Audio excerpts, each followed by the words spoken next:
One third. So one out of every three people you know trust some random person online more than they trust you.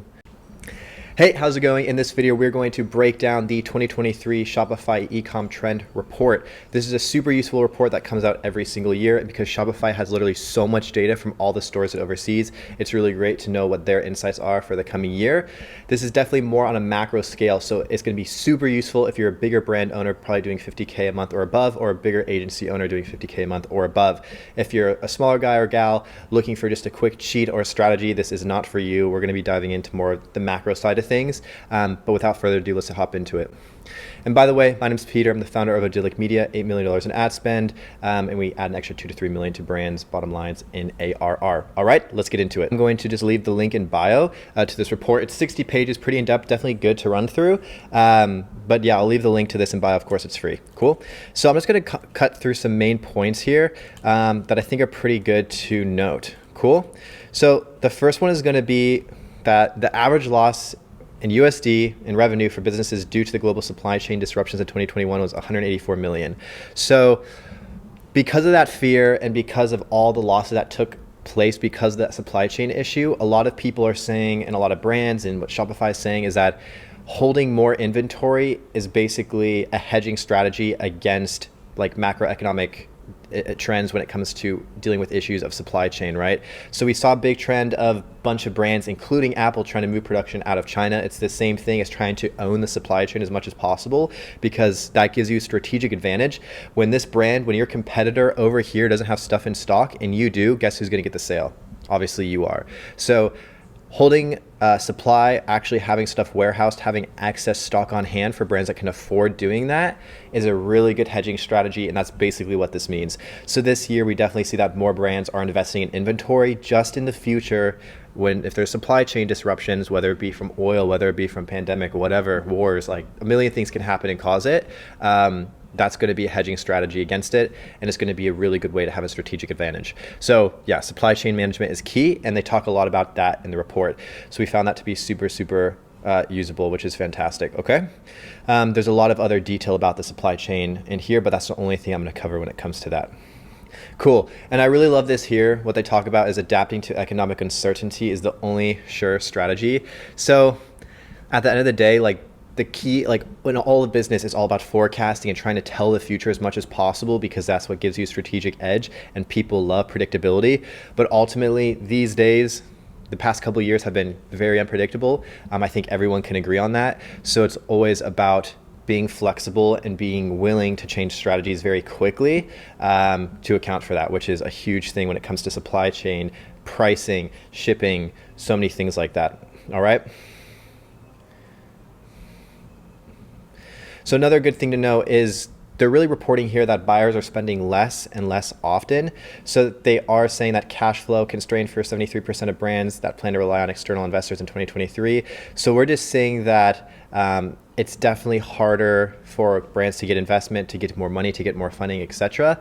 And we do see that over 40% of shoppers switched over to lower priced private labels brands at grocery stores, right? So, there's definitely the fear, there's definitely the inflation. So you just have to think about that when it comes to your brand. Number one, on the marketing side, speaking to that and being aware of it is better than trying to sweep it under the rug if you're in the premium e-com space, which is what we primarily focus on. So talking about it in your copy, talking about it in your marketing, being empathetic towards your consumer and saying, hey, we know it's hard right now, so here's what we're going to do for you, right? You want to put yourself on that level and communicate to them, what they're feeling and bring that out, and then make your brand the fit to kind of relieve that pain in whatever way you do, right? So that's kind of the key on the marketing side. Pricing strategy, this comes into play, and then obviously just being aware of your brand's growth when people are buying less often, how you can focus on maybe some cheaper product options, give them discounts through subscription models, volume discounts, etc. Be as willing as you can to work with them and giving them the best price for what you have to offer, okay? Though this is the case, when it comes on to like a macroeconomic scale, there's very certain niches and industries that aren't really affected by the things that are happening right now. There's something called the lipstick effect, which you can check out. There's other things in like the premium sector with people making X amount. Usually they still continue to spend X amount. I think it's like 100K or more a year. Most of those people are still going to spend pretty much the same way they were before. So there's a lot of these things, and it's very nuanced. So you do have to look into it for your industry, but just be sure to be aware of that and changing that messaging, changing that copy, and being flexible with that pricing. More than 8 out of 10 businesses surveyed have increased or plan to increase product prices because of inflation, right? So, and because of 90% of shoppers will pay more of a product from trusted brands, strong brands can raise prices with less risk of customer churn. And this is a really great case study about how Old Navy was talking about like their price lock campaign, right? Again, trying to empathize with their customer and saying, hey, we're here with you. We're going to lock in prices. Like, look at us, right? Beauty retailers in UK did the same thing. So again, you can use these times to strategically acquire customers by being empathetic to their situation, or on the other side, realizing that 90% of shoppers will pay more for a product from a trusted brand. So of course, brand is so key, whether you're small or big. And B2B, B2C, these days, brand is all that matters. And how do you create brand? What's like the number one way that brand's being communicated these days? It's going to be content, right? That's literally all it is. Like, brand these days is determined by the content that you put out. That's literally determines 80% of like what people perceive to be your brand. So photo, video, etc. That's it. So it's like, cool, if people are more willing to shop at trusted brands, how do we make ourselves a trusted brand? Obviously, great product, great customer service, all that, but putting out content that puts you in a position to be a trusted brand. So very key on that. And so when you're looking at cutting costs with inflation or whatever it may be, just be aware that if you're planning to cut costs on content creation, on brand building activity, that will actually probably hurt you in the long run, because customers are willing to pay more from a trusted brand. And so if you continue to spend to make yourself a trusted brand, then you will have less risk of some of those inflationary costs, because again, it might hurt you more in the long run than just spending now to maintain it and building that brand up and building that trust. So again, these are things that people don't think about when they're making like these impulse decisions around cost cutting, but like you have to look at this, the circular, the whole like high level view of it and how it's going to affect the whole business. Okay, cool. And I love this as well on free shipping. If you don't offer free shipping at this point, other than like a furniture brand, I don't know what to say. People order 2.5 items with free shipping compared to 2 items with paid shipping. People spend over $3 more than median average item with free shipping. People buy over $22 more on the median order with free shipping than with paid shipping, right? So ultimately, free shipping, again, unless you're selling super expensive products to ship, usually is going to make more sense in the long run. If you have to do minimum value to get free shipping, even that's better than having to pay for shipping. Paying for shipping is like the ultimate nail in the coffin for getting a dropped order. So just key. And I think most brands are doing it these days as well. Cool. And this is another fantastic quote here. A lot of our clients are reforecasting a lower rate of growth. Quite a few of our clients were allocating budget to testing. Some of that has been put as a business focus on driving higher customer lifetime value or repeat purchases, right? So now it's like, okay, it's a little too expensive right now to acquire new customers, or maybe you need to cut costs on advertising, marketing, etc., to acquire new customers, but you still got to make money somehow. How are you going to do that? What's a cheaper way to make money without acquiring a new customer? It's going to be getting your old customers to buy again, because it's easier, of course, and cheaper to get an old customer to buy than a new customer. So there's a bunch of strategies to do that. Loyalty programs, right? Memberships where they pay an amount and they get discounts, where they build up points over time and they can use those points to buy more things. Loyalty discounts, as I said here, subscriptions, memberships. So many different things you can do, so many good apps out there that automate a lot of this for you. Ultimately, you need some kind of program to make it easier for your old customers to buy again and give them an incentive to do that. And so I would definitely pick some sort of program, whatever fits the best for your brand, whether that be subscription, membership, loyalty program, VIP club, whatever you want to call it. Just give them a good reason to buy again. That's all it is.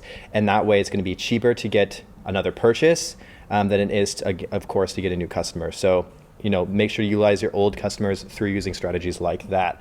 I love this about data. This is another great section here. So iOS 14 and a half. Hint, hint. By the way, Facebook is coming back. It is doing it's been doing a lot better, we've been seeing. So I think we're finally getting to that stage where companies are figuring out how to deal with it. It's really a matter of time, but we are seeing that Facebook is adjusting. So I would try it again if you haven't recently. But with that said, when it comes to data, right, cookies are out. So now it's all going to first-party customer data, just meaning like the brands are collecting the data themselves and utilizing that versus relying on Google or Facebook's data on the overall like market segment to show ads. And then we're also seeing brands sharing data among each other, right? So you can kind of have I think it's a symbiotic relationship, right? You can have a symbiotic relationship with maybe you can have a symbiotic relationship with a brand that's very complementary, right? So that's another thing that brands are doing. Of course, you have to be careful with this. You don't want to be sharing customer data without consent and all that kind of thing. But ultimately, focusing on gathering first-party customer data is key. And it's like, how do you do that? Well, it's just about make sure you're capturing customer data properly when they order, email signups, using something like Triple Whale, Triple Pixel to get that data when they go to your site. There's a bunch of like tracking apps out there that help you get more first-party data, but ultimately just make sure you have something there that is collecting this data that you can utilize. Cool. This is one of the most key sections, and this is absolutely crazy. So almost 1/3 of shoppers say influencer recommendations are more important than recommendations from friends and family. Let me say that again. 1/3 of shoppers say influencer recommendations are more important than recommendations from friends and family. And 71% of businesses expect online influencers to become even more important in the future. 1/3. 1/3. So 1 out of every 3 people you know trust some random person online more than they trust you, apparently, according to this. So that's huge. That's absolutely huge. And it doesn't stop there. So user-generated content is 8.7 times more impactful than influencer content. Reviews, photos, videos, blog posts, etc. are seen as 3 times more authentic than brand-created content and 6 times more authentic than official influencer content. Customers love to feel part of brands, and 30 to 40% of adult consumers under 35 years old already consider themselves content creators, right? So this is crazy. I mean, if you're not at this point investing in user-generated content, you're doing a disservice, because from these numbers, from this data, it makes more sense for your brand to not make any content at all. If you guys didn't put out a single post of your product, if you made not a single piece of content from your brand, and you solely put all that money into UGC creators, into UGC content, your brand would be seen as 3 times more authentic. So it's like for every dollar you spend on making brand content, if you put that dollar into UGC content, it would basically be 3 times as authentic, right? So like, what does authentic even mean, right? Is obviously subjective, but to me, it honestly means like trustworthy and like impactful, right? That's kind of how I feel about it. Like honest, authentic, trustworthy, and impactful. So it makes it, like, from the data, it literally makes sense to invest in user-generated content more than your brand content. And so this is a huge thing, and working with creators is going to be the biggest thing of 2023. I think it's going to peak in 2023, but it's still going to peak. It's really, really important. Okay. And this is a monumental shift. Cool. All right. So again, almost 40% of Gen Z use TikTok and Instagram over Google, and 61% say they're even more influenced by user-generated content since COVID, right? So when you're locked up, who you're listening to, the people on your phone, right? So brands like Gucci, so, big brands, right? They're trying to attract younger, eclectic audiences through social media, a bunch of different stuff. So when you see brands like Gucci, right? These are brands that have been around for quite a while. They're premium, and the thing is, a lot of premium brands sometimes are like, nah, we're not going to do any UGC. We're sticking to high production content. Our customers like high production. No, Gucci is doing UGC, right? Like, if Gucci is doing UGC, I don't want to hear any premium brand like not doing UGC. It makes no sense. Of course, right? Gucci's gotten more streetwear. You could say they're not as great as like a truly high fashion brand, but ultimately, if Gucci's doing UGC, give me a good reason why everyone else shouldn't be, right? So again, UGC has a profound effect. It makes better sense than making brand content. The investment in UGC makes more sense than investing in brand content. And if Gucci is going in this direction, then I mean, no premium brands have an excuse, honestly. Cool. So I think this is a pretty good graph to look at. This is from Statista, and this is like a whole nother report in itself. This is like, I'll actually include this one too, because if you guys are economic nerds like myself, you'll find this very interesting. This is a whole report on e-commerce from September 2022, so it's pretty recent. And it's really interesting. So I would certainly recommend taking a look at that too. This is where that chart comes from, but it's really good when it comes to showing kind of like the boom bust of ecom with the pandemic and everything like that. So yeah, really, really good stuff. Cool. So here's like the projected e-commerce revenue, right, from 2017 to 2025. Again, this is a really good report. I would highly recommend looking at it. So this year there was like supposed to be a small dip, and then 2023 we're supposed to see a bit more of a gain. I don't know if they're still projecting this as of now with like more recent data, but apparently it's a 14% growth as of September 2022. So this might be lower now, but still I think I would say from what we're seeing at the moment, I would say that's probably accurate. Okay.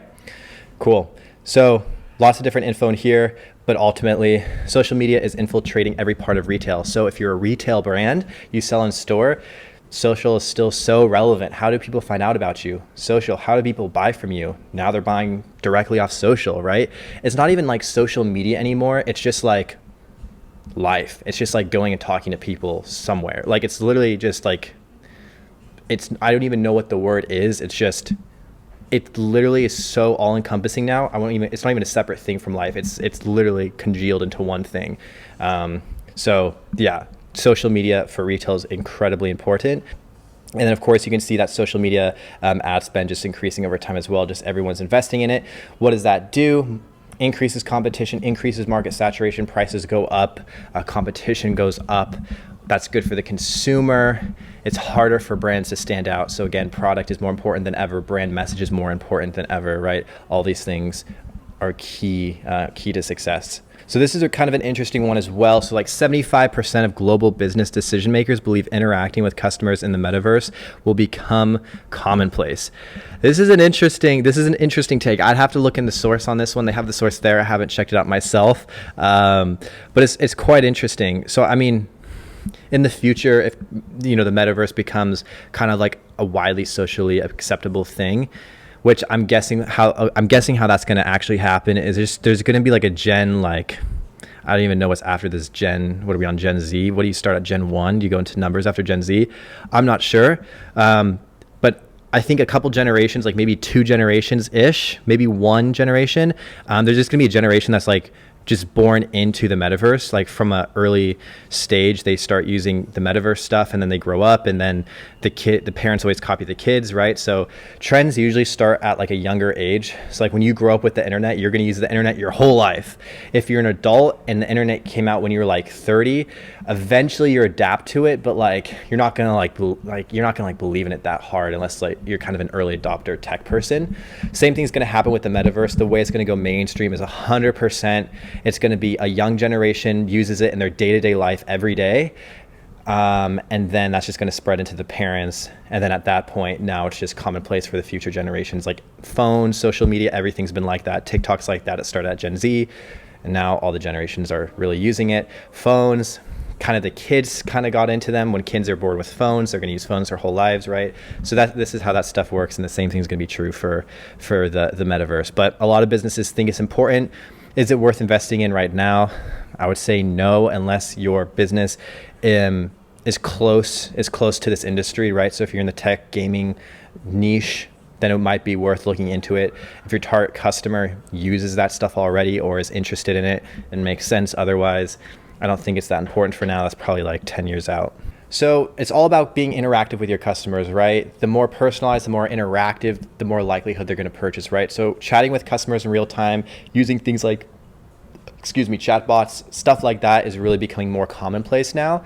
And so any way you can implement that kind of thing into your site, that personalization, chatbots, any way to make it feel like it's a one-on-one person-to-person selling experience, like in the olden days, that's going to convert better, right? People want to interact with humans in some capacity still, a lot of the time, especially for more expensive products.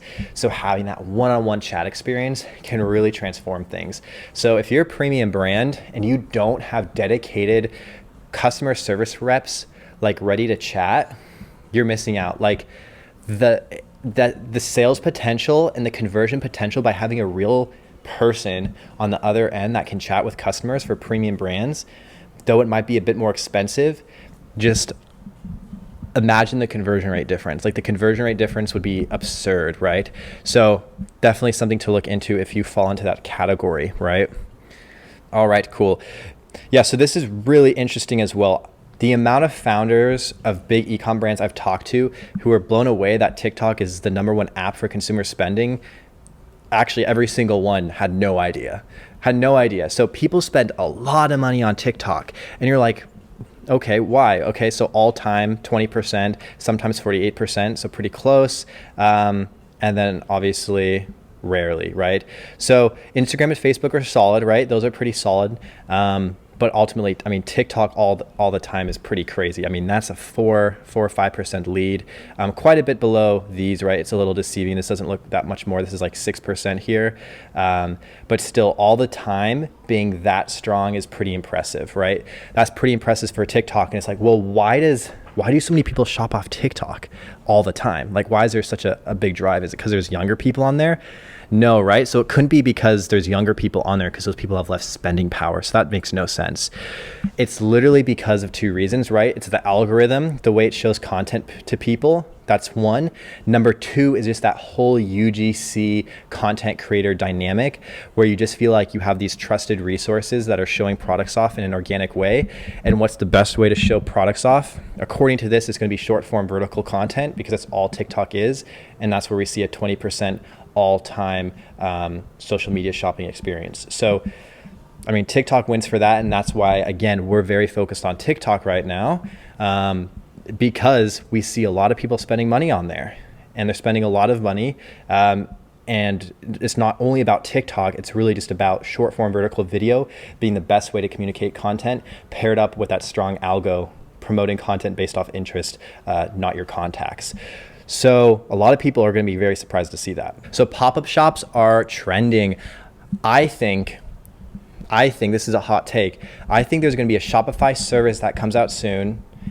It might already exist, that basically you pay a subscription or like a service fee a year. And what it does is it basically gives your Shopify store pop-ups and your target demo and your top, like basic where people buy from in the top cities, if that makes sense. So let's say, because you can see the heat map of where people buy from your Shopify store. Let's say people buy a lot in like Austin, New York, LA, Denver, whatever.